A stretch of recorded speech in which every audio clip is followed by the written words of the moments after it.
Welcome, everyone. I'm excited to kick off today's presentation.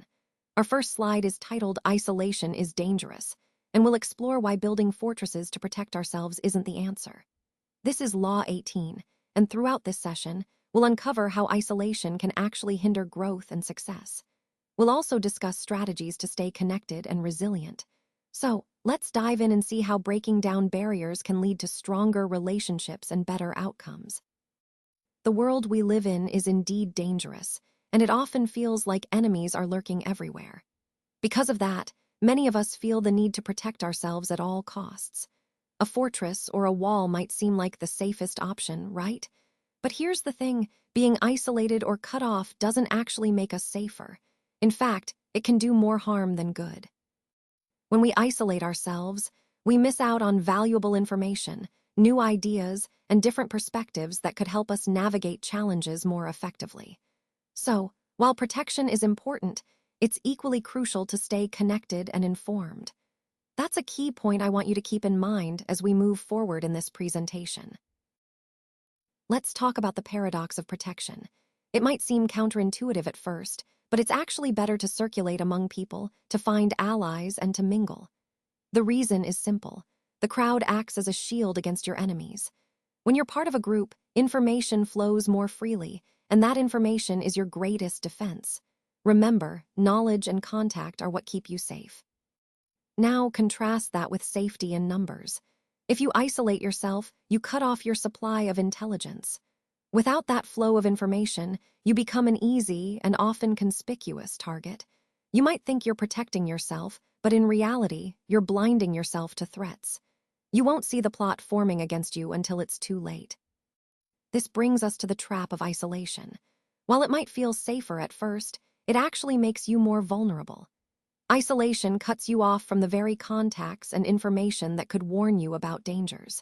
So, the key takeaway here is that maintaining connections and alliances is essential.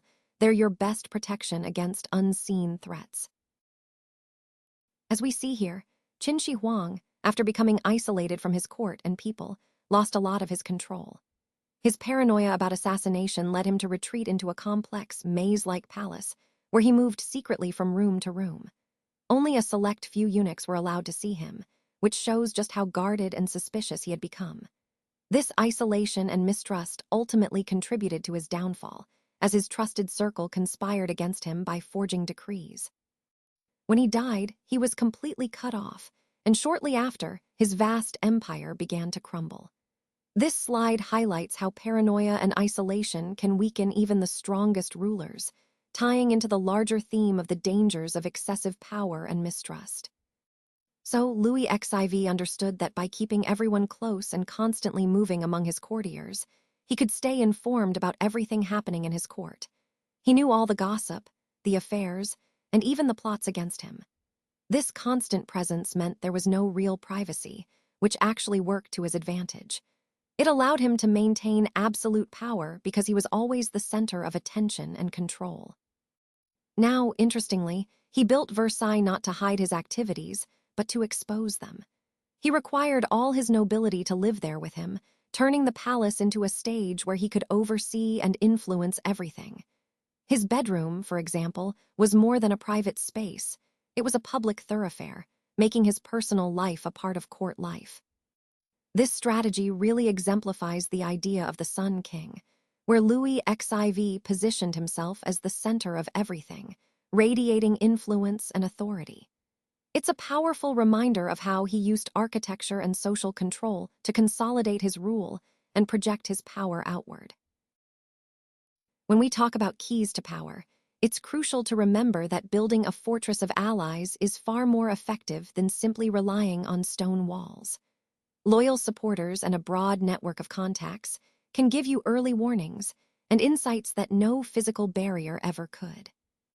Having a strong network of allies means your power depends heavily on intelligence. You need to stay informed about what's happening on the streets. Seclusion might seem safe, but it actually blinds you. Staying connected and circulating information keeps you enlightened and prepared. Another important point is to make yourself less accessible to enemies by being more accessible to the public. When you're out in the crowd, Constantly moving and engaging, you become a moving target, much harder for anyone to pin down or attack. This idea of being a human shield isn't about literal protection alone.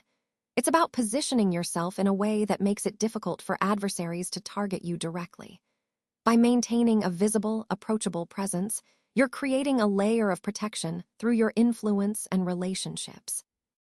Ultimately, these keys, building alliances, staying informed, and staying active, are all interconnected. They're essential for maintaining power in a way that's resilient and adaptive, rather than vulnerable to isolation or attack. Reversal, the retreat, is a crucial concept to understand. If you stay away too long from your regular environment or responsibilities, you risk losing touch with your community, your influence, and your purpose. Over time, your name can be forgotten, and your power can evaporate like dew in the sun. Think of it like a monk retreating to the mountains. It's a valuable practice to step away, clear your mind, gain perspective. But the key here is that retreat is temporary. You must return. Isolation, in this context, is only useful for short periods. It's a tool to help you regain clarity or perform deep, focused work.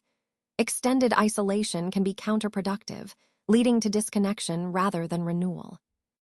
This ties into the idea of strategic solitude, using solitude intentionally, with a clear purpose, to recharge and refine your focus.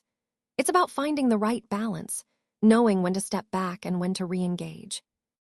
Ultimately, this slide reminds us that retreat isn't an end in itself, but a means to come back stronger, more focused, and more connected with our larger goals. Let's take a moment to acknowledge the sources of the images we've used throughout this presentation. The first image of the gloomy coastal castle comes from Stockcake.com. You can see it here, and it really helps evoke that sense of solitude and reflection we discussed earlier. The second image, showing someone meditating in solitude, is also from Stockcake.com, and it visually reinforces the importance of finding peace within ourselves. Lastly, we have the stunning artwork by Jerome Kond, sourced from Wikipedia, which beautifully captures the essence of introspection and inner journey. These visuals collectively support the overarching theme of seeking calm, clarity, and self-awareness in our lives. Remember, visuals are powerful tools. They help convey our message in a more impactful way.